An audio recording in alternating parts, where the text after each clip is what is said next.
is sinking. Our time to act is shrinking, but our activists are linking. Nuclear hot seat. It's the bomb. Welcome to Nuclear Hot Seat, the weekly international news magazine keeping you up to date on all things nuclear from a different perspective. My name is Libbe, HaLevy. I am the producer and host, as well as a survivor of the nuclear accident at 3 Mile Island from just 1 mile away.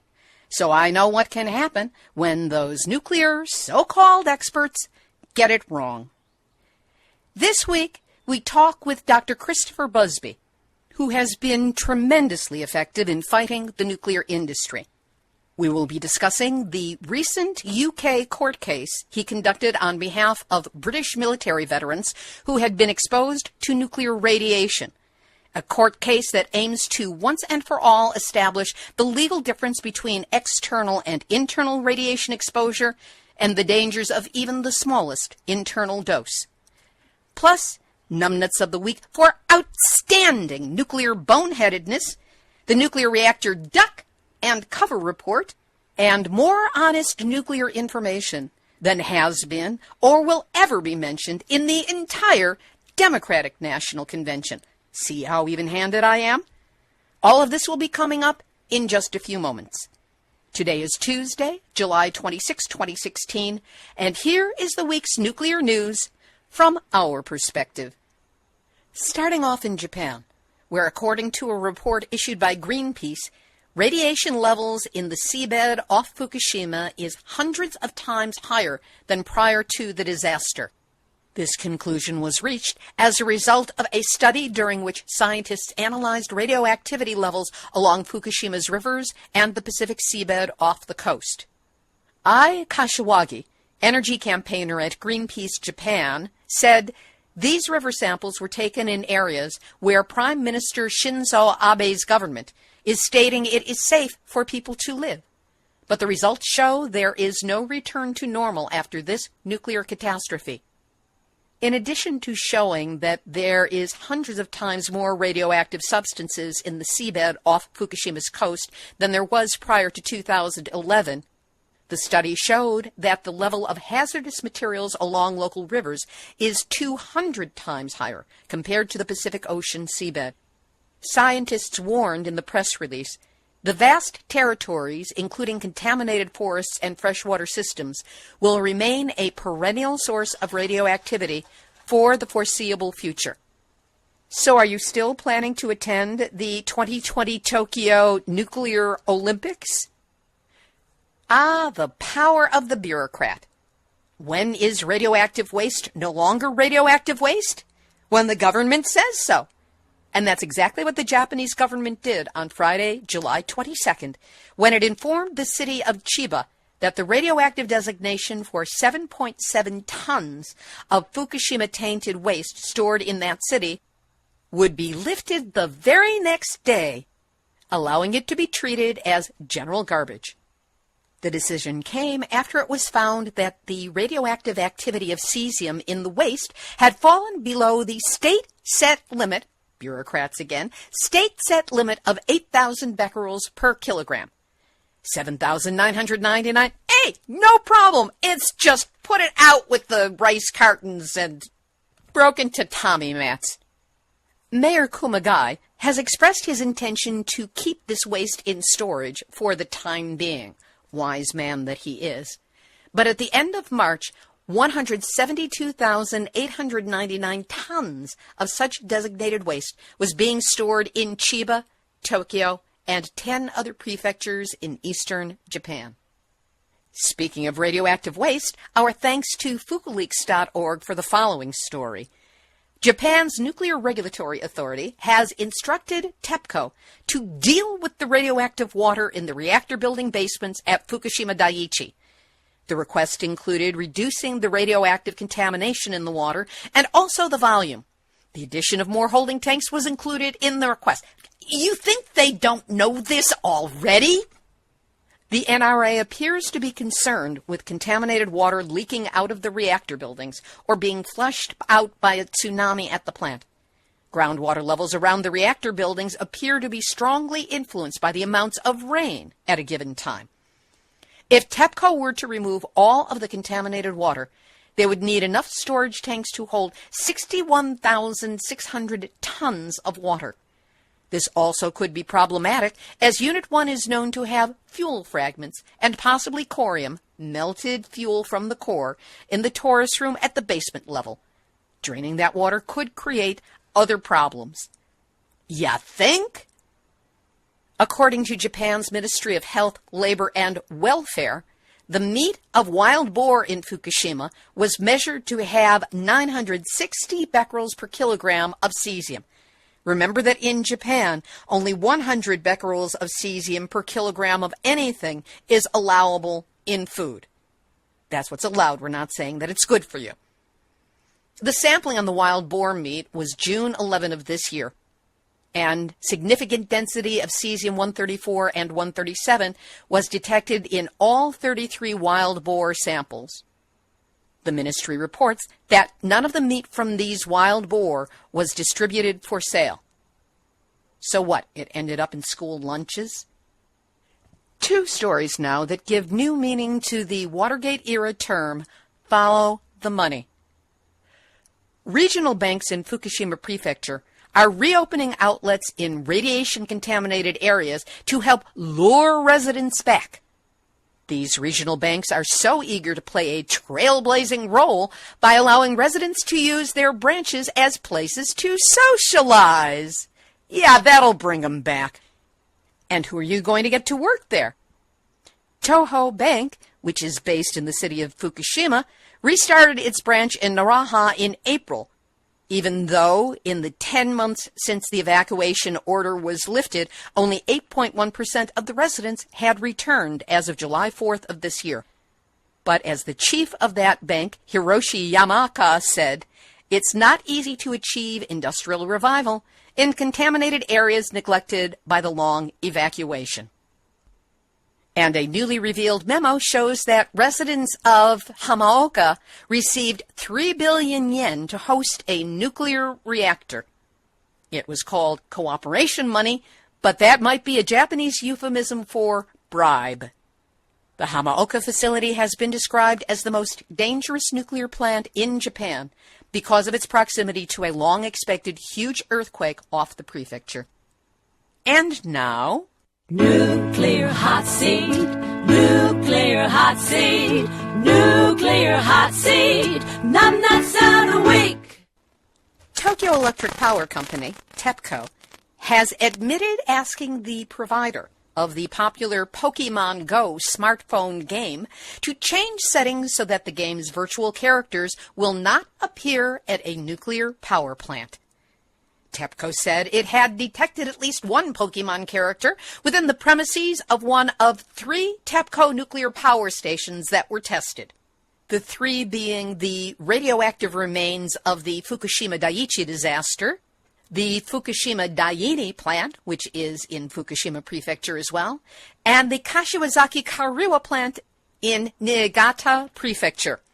It is also called on plant workers not to play Pokemon Go on the premises of the power stations. Oh, what could go wrong? Look, this is probably a generational thing, but I never understood what Pokemon was. I don't know what it does, and all I know is that people are staring at their screens of their smartphones and stepping into traffic and off cliffs. Now they're going into nuclear power stations. What are they thinking? This is all to catch virtual creatures that are invisible in real life, but that only appear superimposed on smartphone screens. I do believe that the best thing they could do is come up with a Pokemon character called Radiation. And wouldn't it be great if a smartphone screen could show that? Faced with this new threat to nuclear security and common sense, Japan's Nuclear Regulatory Authority issued a notice to electricity companies about enforcing security to prevent Pokemon Go users from entering their facilities, including nuclear power plants. Game developer Niantic says the area around Fukushima should be exclusion zones in Pokemon Go, and that no game characters should appear anywhere near the dangerous site.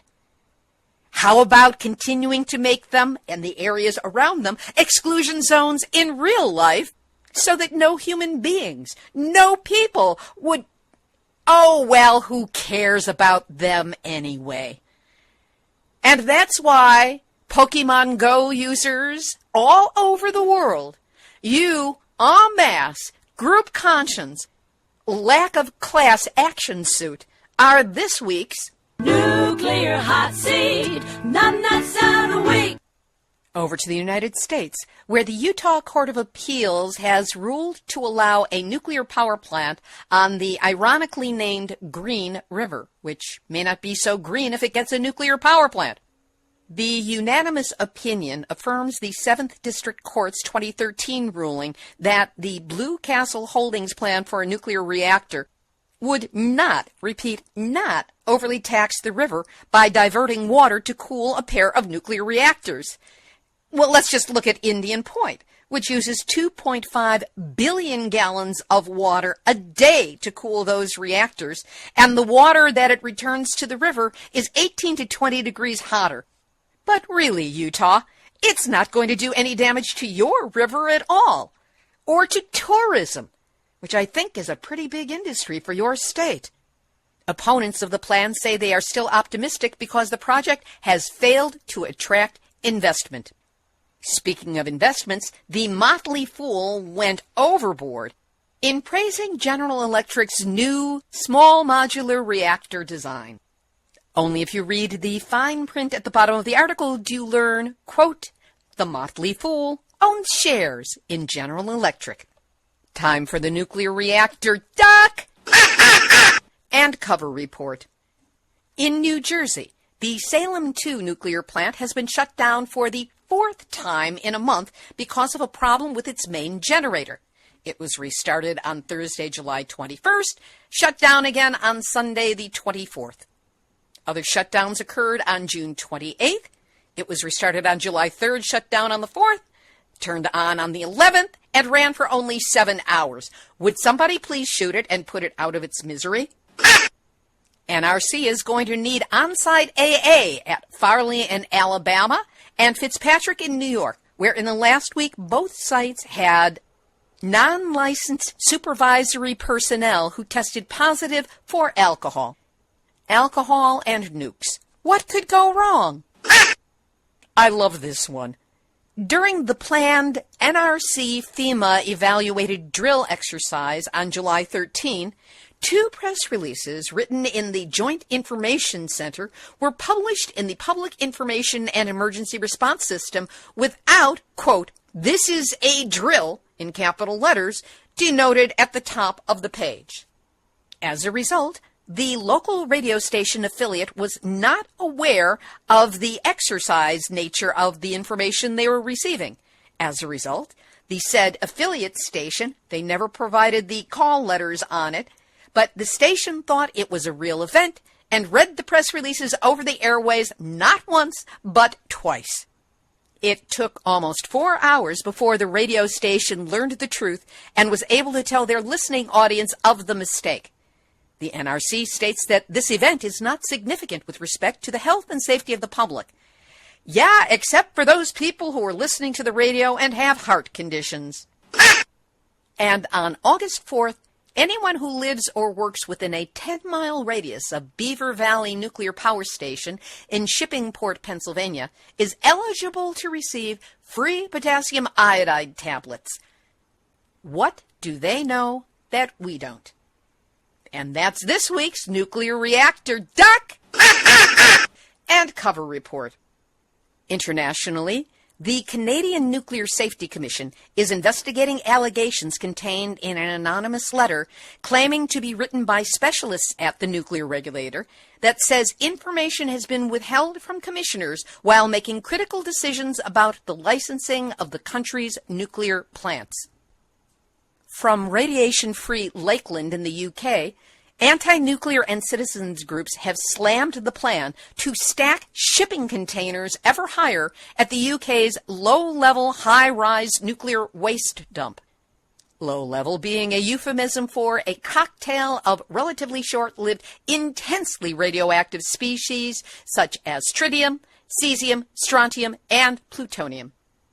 Hungary has closed the Pax nuclear reactor after control equipment malfunctions, and in a ray of good hope, new nuclear reactor builds internationally fell to zero in the first half of 2016.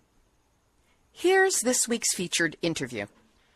Dr. Christopher Busby, that's his formal name, everyone in our movement calls him Chris, is a British nuclear scientist who has been active, effective, visible, and often controversial for his ability to not only get the work done, but get it noticed.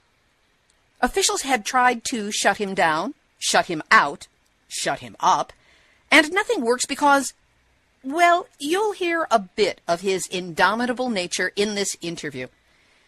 We discussed the recent lawsuit in the United Kingdom regarding British military veterans exposed to nuclear radiation and their attempts to gain compensation for their illnesses and the pains that they have gone through.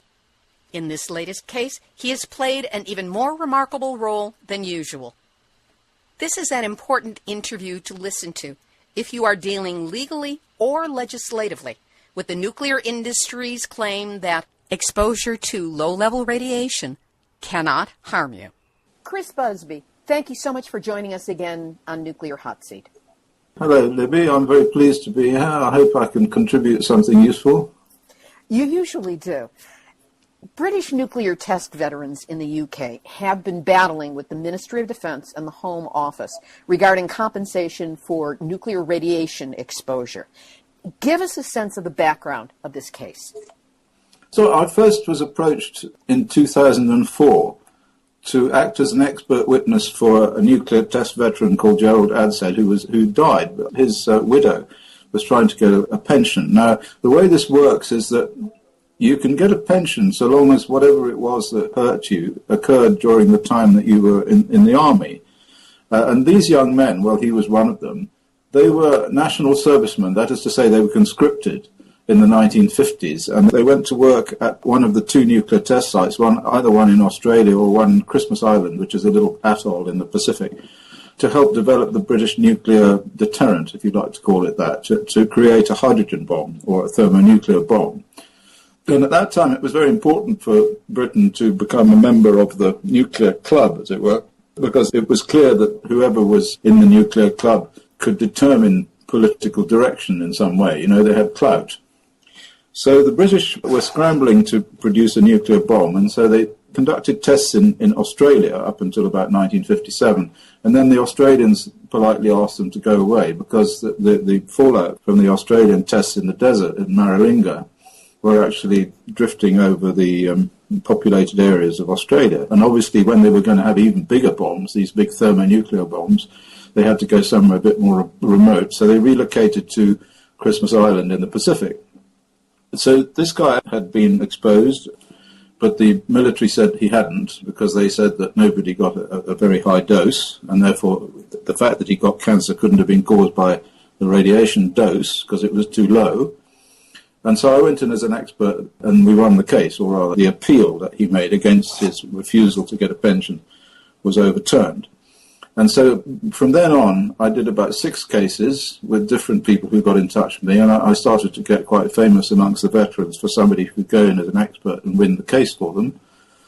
At the point when I was steaming ahead on winning these cases, I had 2 or 3 cases coming up. The Ministry of Defence put 16 of these cases into a big test case, where it was all to be heard together in a big court case in London. And I was then commissioned by the solicitors for these 16 to act as an expert. This is all a bit long-winded, but you need to know the background to all of this. So by now we're up to 2011. And I've won 4 or 5 of these cases, and there were a couple of them ongoing. By 2012, the solicitors who I was working for, the attorneys, they pulled out. It's not really clear why they pulled out. My own feeling is it's a bit suspicious. because at that time I'd written about 10 or 11 reports for the various individuals that were in the case. And the way in this was working was that the Ministry of Defence were writing a report, then I would write a report, and then they would write a report. So it was sort of a bit like a ping-pong game. But it was being controlled by the judge, who was a very important man. His name was Hugh Stubbs. He was a top Mason, but he was a good guy. And he had been the judge in a number of these cases that I'd won. And generally he liked me and said that I was a proper scientist and, knew what I was talking about and so forth. Anyway, so they pulled out, and a new outfit called Hogan Lovells International, quite a big posh law firm, came in, and they took it over.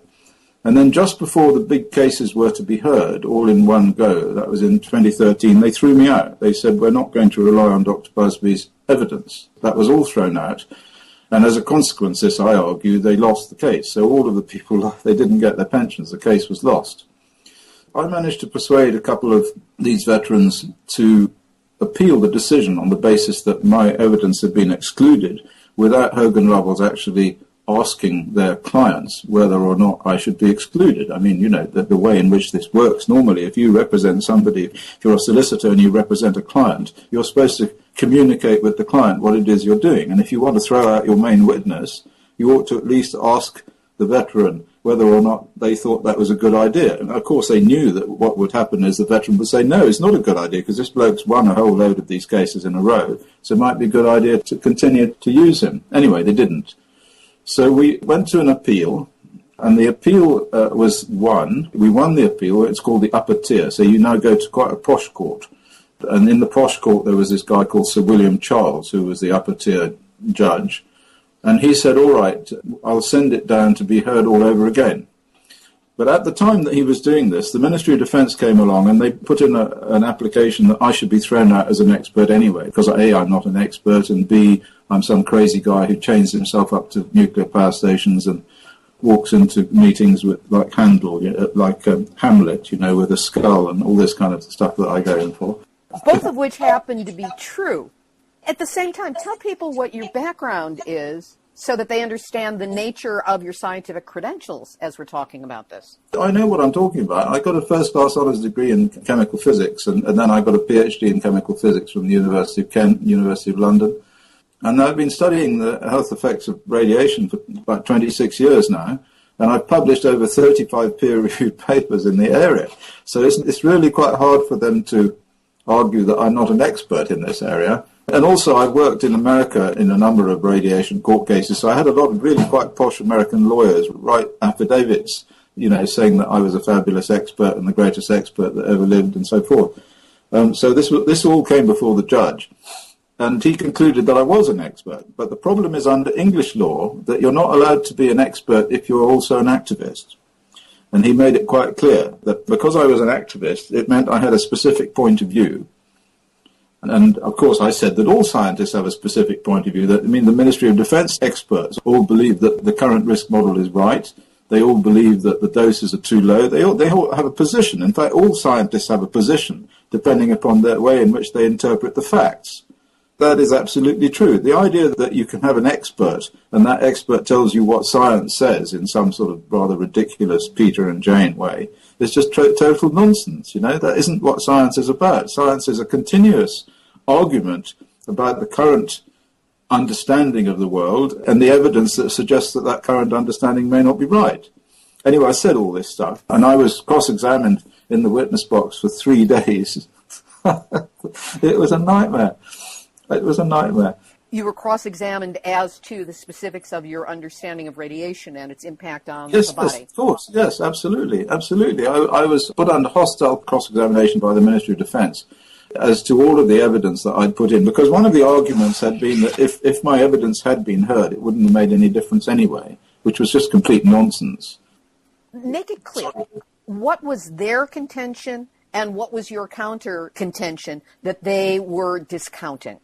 This is just a bit of historical stuff, okay? Because we're going to now move forward to the current case, right? So, and since everything that I argued at that time in the upper tier, in the appeal court, and everything that I argued in my reports to the first hearing, which were discounted, which were dismissed, set aside, it's all the same argument. So we'll come back to that argument, but I'll just take you forward from what happened. So they decided that I couldn't be an expert. under English law. I can still be an expert under American law because it's a different law.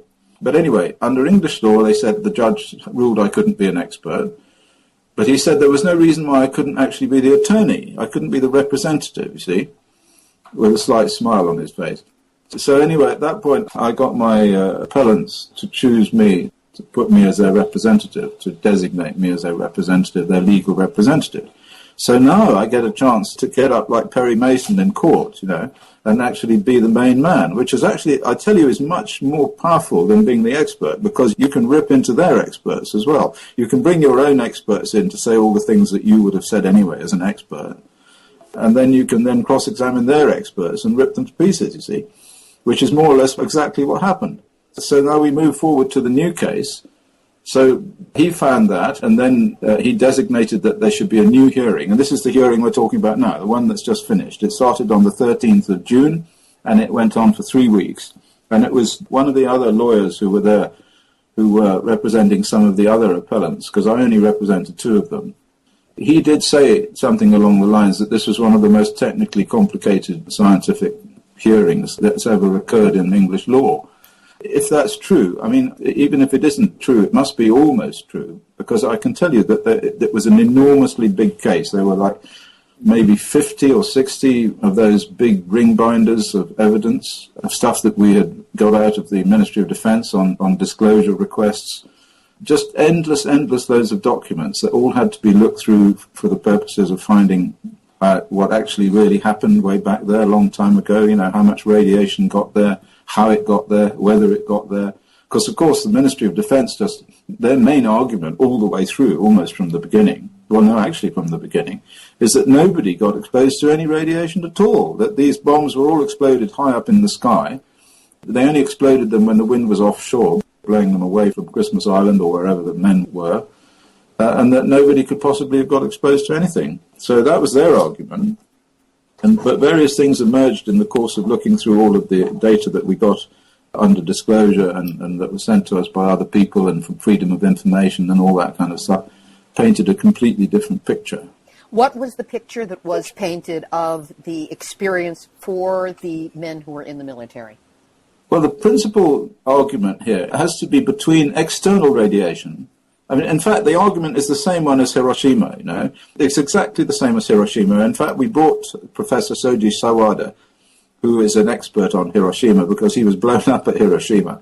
He studied Hiroshima, and he's been able to show more or less what I'm now saying, which is that the concentration on acute external exposure to give the quantity called dose is a major error. The external radiation quantity dose does not represent the effects, the biological effects of internal radiation, especially from things like uranium and strontium-90 and these chemical DNA seekers. So we now know, as a result of an awful lot of research, both in the laboratory and also epidemiological research, that internal radiation produces an enormously high level of biological damage out of all proportion to its dose.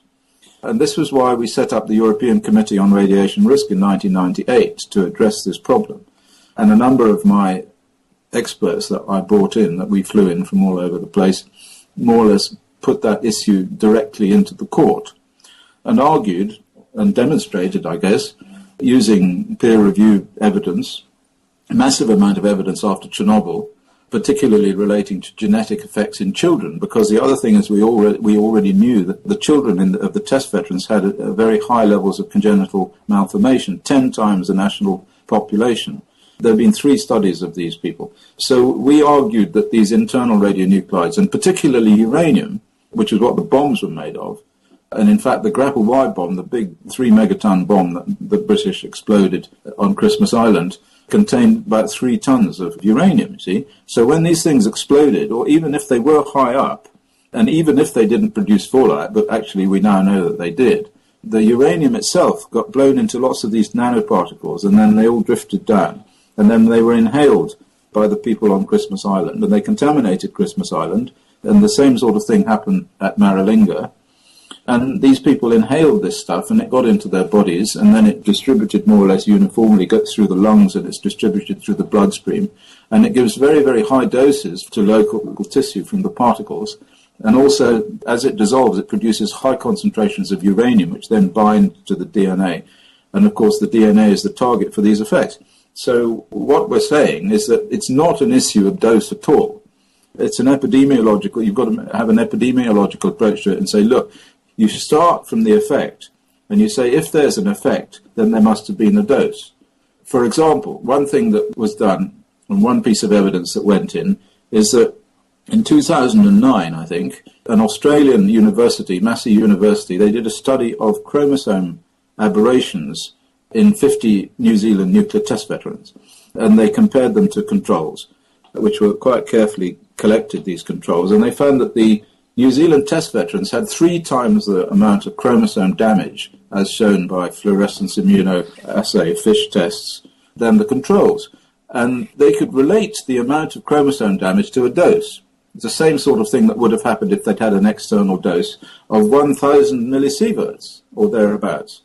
Now, obviously, these people weren't exposed to 1,000 millisieverts, but they were exposed to these uranium particles, you see. So the key to all of this, and of course this is also the same as nuclear power stations and Chernobyl and Fukushima and all of that, it's the same argument.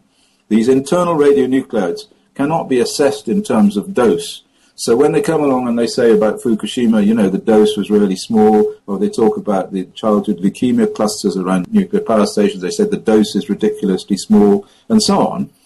They're talking about something, about a quantity, dose, which is not scientifically credible when related to internal radionuclide exposure. It's a completely different thing, internal and external. They're completely different.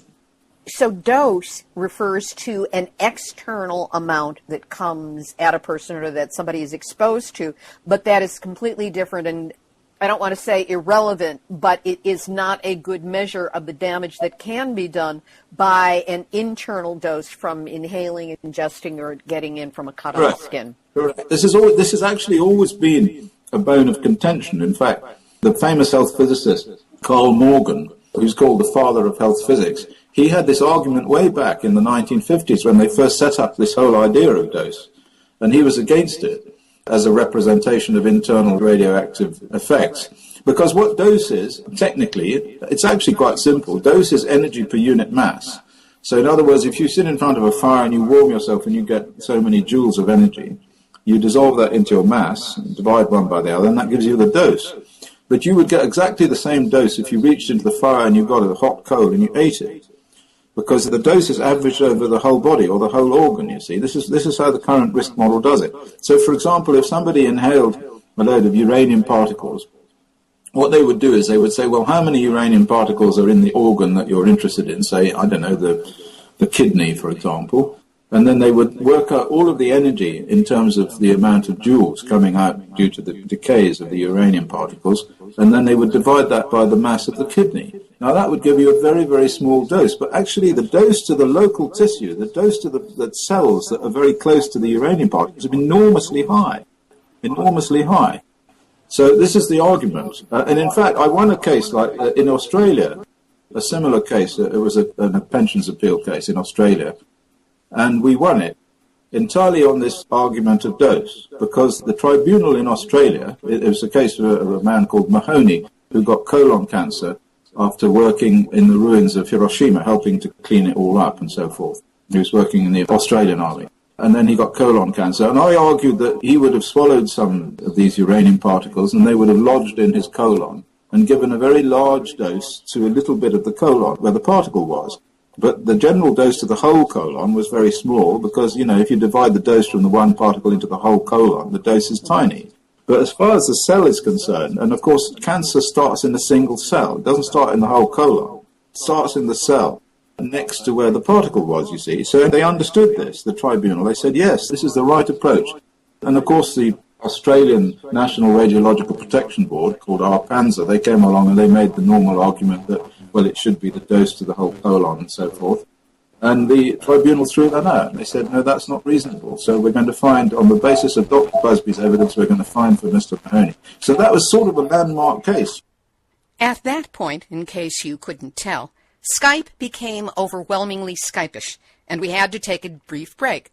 So that's what I'm doing here, to use this time to remind you that Nuclear Hot Seat is funded directly by you, the listeners. I could not get this show cranked out each week without your support. If you're a regular listener, you know that at this time, I'm raising funds to attend the Excellence in Journalism Conference being held mid-September in New Orleans.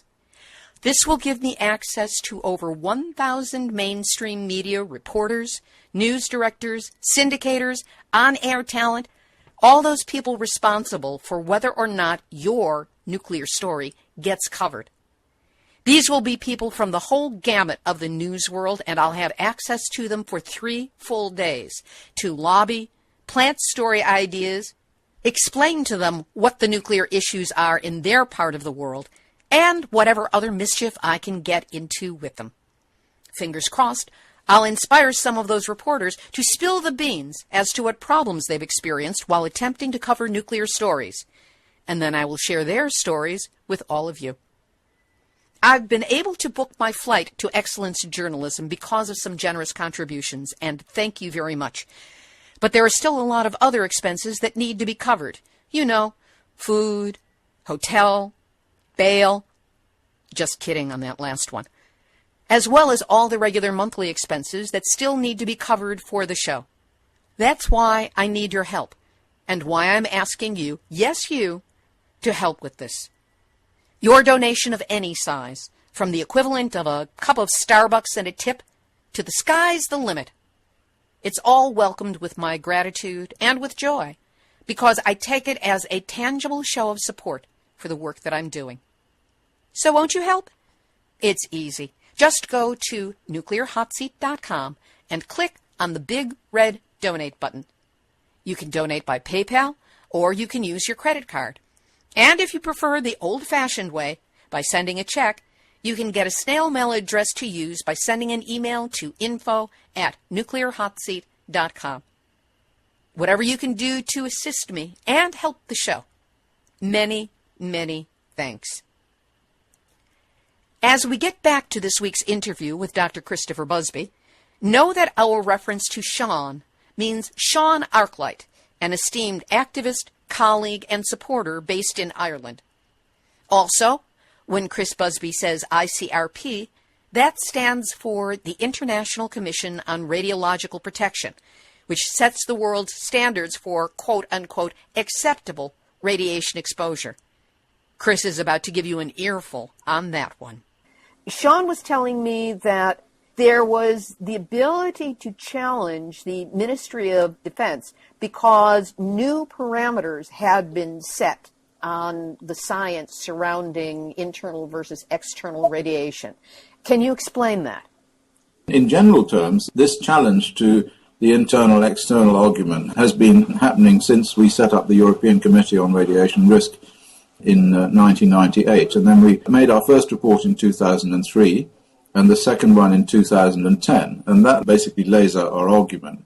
But over the period of time, probably from about 2005 onwards, there's been increasingly evidence coming forward from a number of directions, both laboratory directions and from theoretical considerations and from epidemiology, that show that the current radiation risk model is just completely wrong for people who've been exposed to internal radionuclides. The most critical and important one of these, I believe, is an assault on the concept of the safety of exposure to radiation with regard to heritable defects, with regard to genetic damage. My colleague Inga Schmitz-Feuerhaker from the University of Bremen, old lady, she's 80, she's been working on this issue of radiation and its effects since she started, more or less 1963. She and I and Dr. Sebastian Flugbeil wrote a paper in January, or was published a paper in January 2016, about the genetic effects of radiation after Chernobyl. And this is quite a big paper, and it got published by quite a fancy journal called the Environmental Health and Toxicology, which is the journal of the Korean Institute of Toxicology and Public Health. And what it shows is that the current radiation risk model is out by a factor of about 1,000 for the assessment of heritable damage, of genetic damage from radiation. So in other words, it's 1,000 times out of alignment with what the truth of the matter is. That's right. What it means is that the current risk model says that what's called the doubling dose, the amount of dose you get in order to double the level of genetic damage in offspring, is 1,000 millisieverts.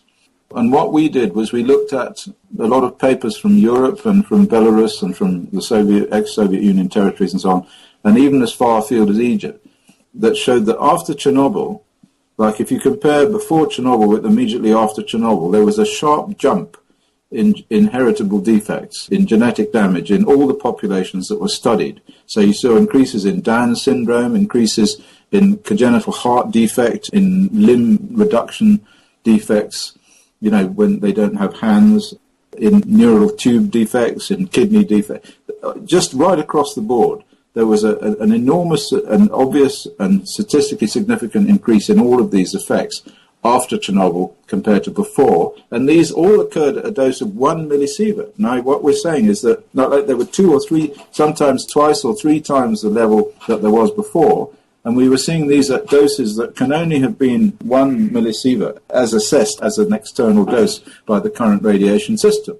So what it means is that what these mothers or fathers to sperm were being exposed to were small levels of the same stuff that the test veterans were being exposed to, and it was producing the same effect. It was producing these sharp increases in heritable defects. Now, this completely blows the current risk model out of the water, because they say that there has been no observation of genetic defects at any level at all at Hiroshima. And so they take their genetic doubling dose from experiments on mice, external radiation dose experiments on mice. So I think this is going to be a pivotal paper. I think this is going to change the whole playing field, this paper. Getting back to the case, how has this paper, how has this information and this new or evolving view of what the risk factor is played out in this case? And how cooperative has the Ministry of Defense and the court system been to you allowing this evidence in? Yes, well, that's a $64,000 question. The point is this, that we started this case with expert reports in October 2015. And these expert reports were there for the Ministry of Defense to respond to between then and the time that the case went into the Royal Courts of Justice. And they never responded to any of it.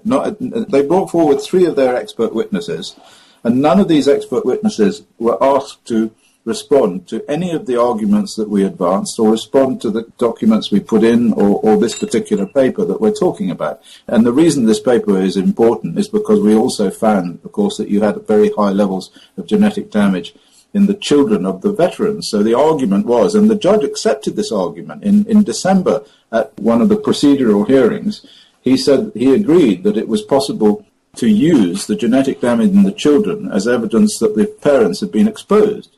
So anyway, we put all this stuff in, massive amounts of stuff we put in there, and the Ministry of Defense blanked it all, totally blanked it all. And I thought at the time the only way that they're going to be able to deal with this is to try and have all our experts thrown out.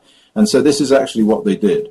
First of all, the first thing they did was they argued that none of that evidence should be allowed in because my name was on the paper. So that was the first thing. You know, if I'm not allowed to be an expert witness, then clearly I'm not allowed to be an expert, and then clearly anything that has my name on it can't be considered to be expert, you see. So they argued that all that should be thrown out.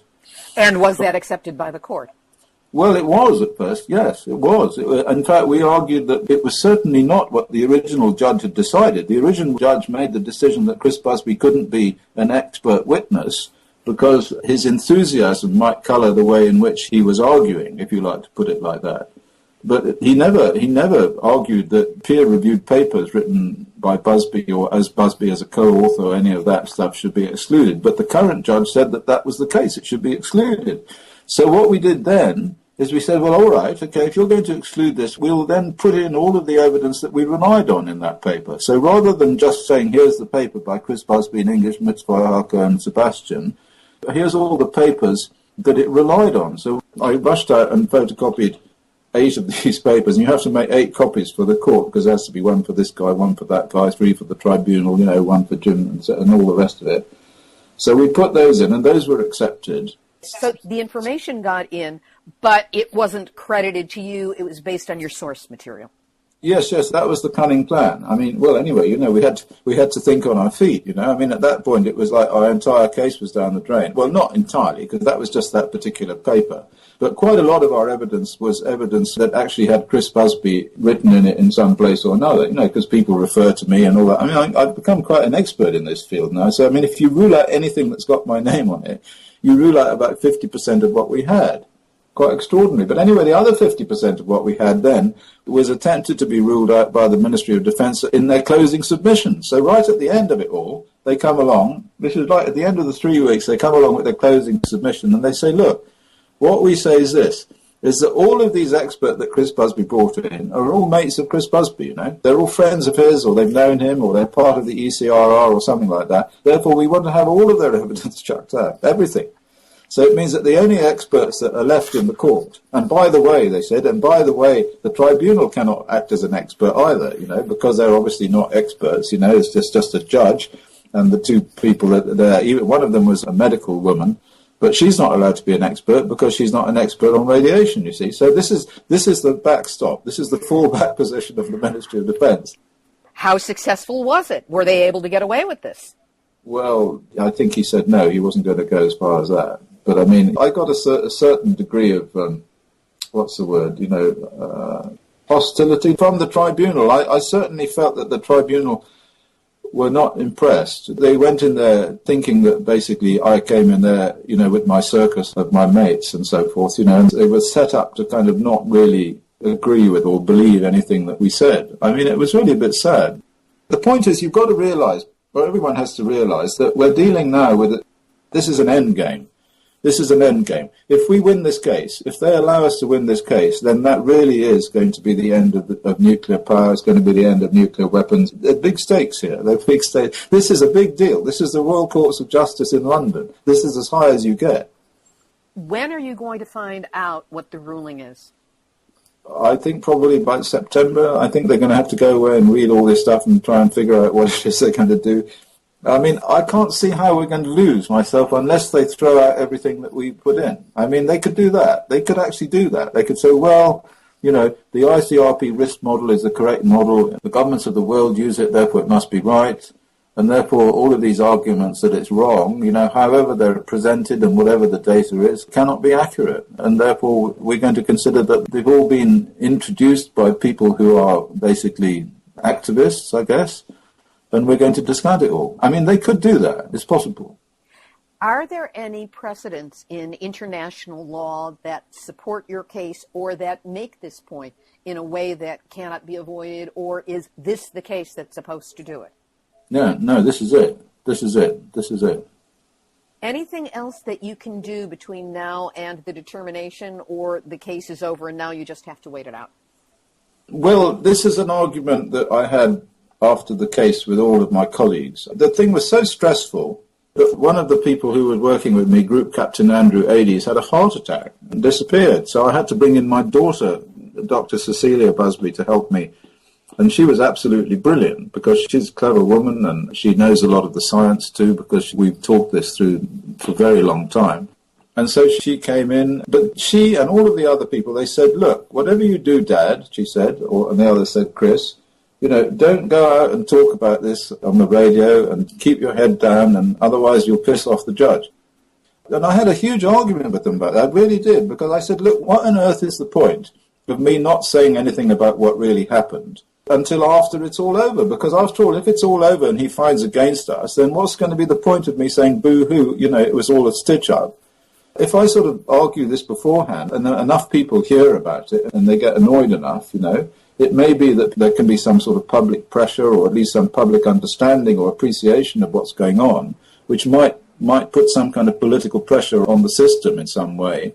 Because I certainly don't believe, I have never believed that judges and you know, if you like, the legal system is independent of politics. You know, it would be insane to imagine that. I've seen enough of this happen in America. I've seen enough of it happen in England.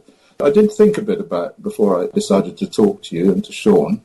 And I thought, well, no. And also, apart from anything else, we've been helped by an awful lot of people, you know, because we had to pay for people to be flown in all over the place, and we had to put them up in London for several days and ferry them about the place and so on. It's cost quite a lot of money, and we don't have any money. So lots and lots of widows' mites have come in, £5 here, £10 there, 500 over the 3 weeks that we were there. I think we were very good, Libby. I think we were very good.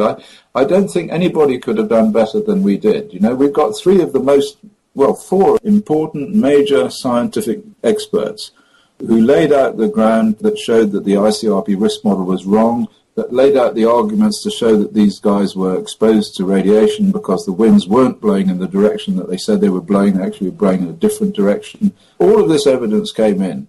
All of it's there in front of the judge to make the decision. And I certainly hope that he makes a decision which is the one that goes along with the evidence. The only way that he can't go along with it is if he throws all of the evidence out and says it's all worthless. Chris, is there anything you want to add that will round this out? Anything you feel you need to say?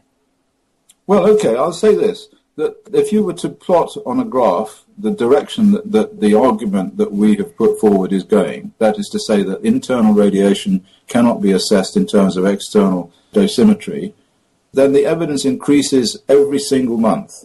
Every few months, another brick is removed from the citadel of the current radiation risk model. And when all of the cancers start to come through and the congenital malformations and so forth come through from Fukushima, as they will, as they have over the last 30 years come through from Chernobyl, it will be perfectly clear to everybody that very, very small amounts of radiation, internal radiation, are absolutely deadly. And so this risk model will go down. So history will judge that we are right. It's just a question of how long it will take. Dr. Christopher Busby. The best way to connect with Chris Busby is on Facebook. Activist shout-out. I have got to acknowledge Erica Gray for her spot-on sharing of the NRC reports. The Duck and Cover report could not happen without her. And bravo with a big muzzle tov to the Westlake landfill activist at the Democratic National Convention for what looked like a die-in staged to get support for House Bill 4100, which would require the Secretary of the Army, acting through the Army Corps of Engineers, to undertake remediation oversight of the Westlake landfill located in Bridgeton, Missouri. Well done, and here's hoping it did some good. Here's this week's final thought. I never know where an interview subject will come from, so I was excited when a new friend mentioned that her father had worked as a nuclear engineer and been involved from the early days of the industry, helping to build some of the first reactors. But something happened for him around the time that 3 Mile Island was being built, something regarding that reactor, and that led him to quit the industry, or at least change his professional focus. He was, of course, pro-nuclear, but I thought his historical perspective could prove interesting. She got his permission for me to call. Well, this gentleman, we'll call him Bill, is over 90 years old and, of course, still pro-nuclear. I was just calling to see if he wanted to be interviewed, and if so, to set up a time. But at first he just jumped right in and launched into his stories, which could be labeled nuclear's greatest hits from the perspective of somebody who was part of it a long time ago. I was honest with him about my perspective.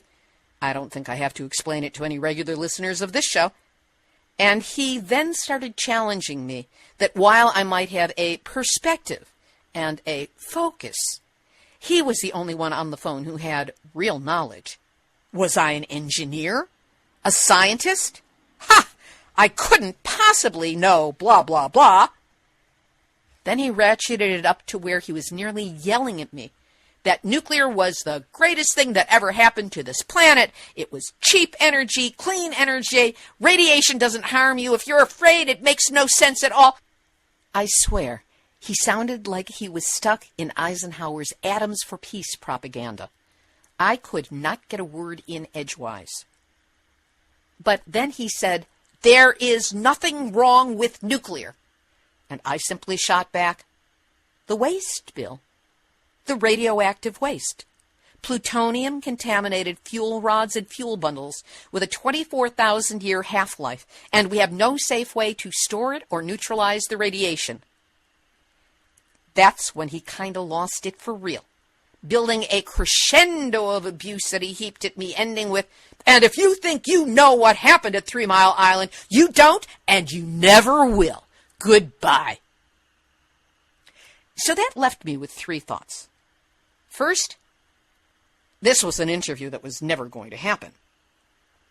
Second, it appears that if you ever find yourself in an argument with a pro-nuker who claims that nuclear energy is the best thing since sliced bread, always bring up plutonium-contaminated radioactive waste, half-life of 24,000 years, no way to store it or neutralize the deadly radiation, and then stand back because their heads will explode.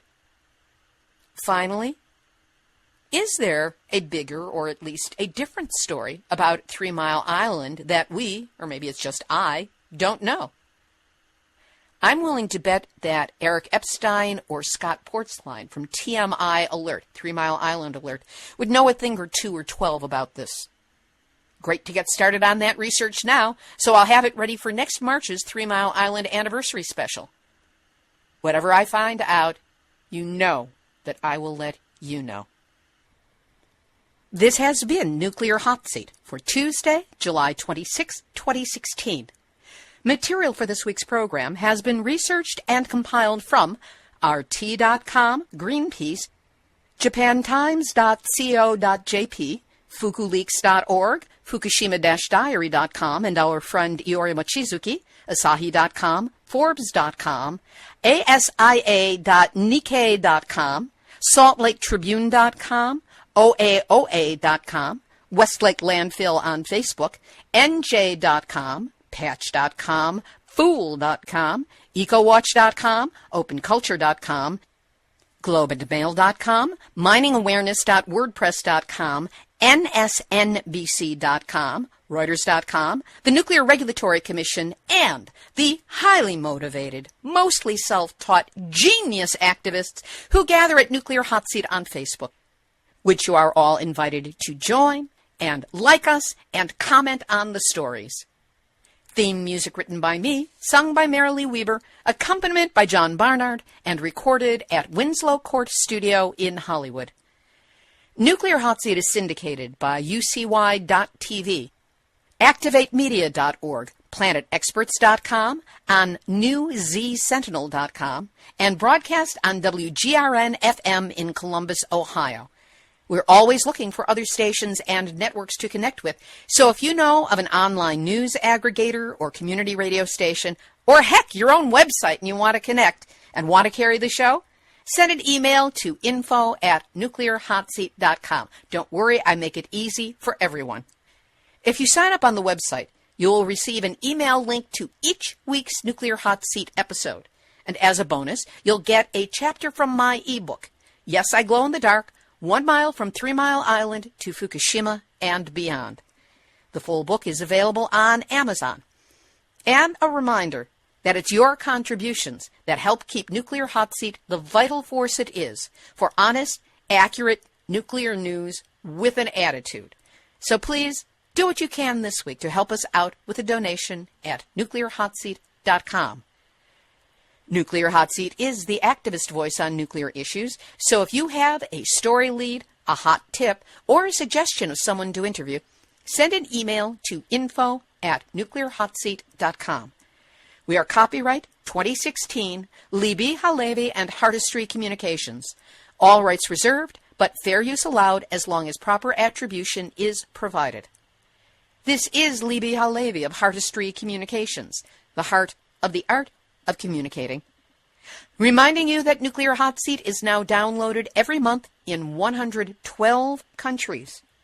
We are not alone with our concerns, and activists around the world are linking because we have all had our nuclear wake-up call. So don't anybody go back to sleep, because we are all in the Nuclear Hot Seat. Nuclear Hot Seat, what are those people thinking? Nuclear Hot Seat, what have those boys been drinking? Nuclear Hot Seat, the corium is sinking. Our time to act is shrinking, but our activists are linking.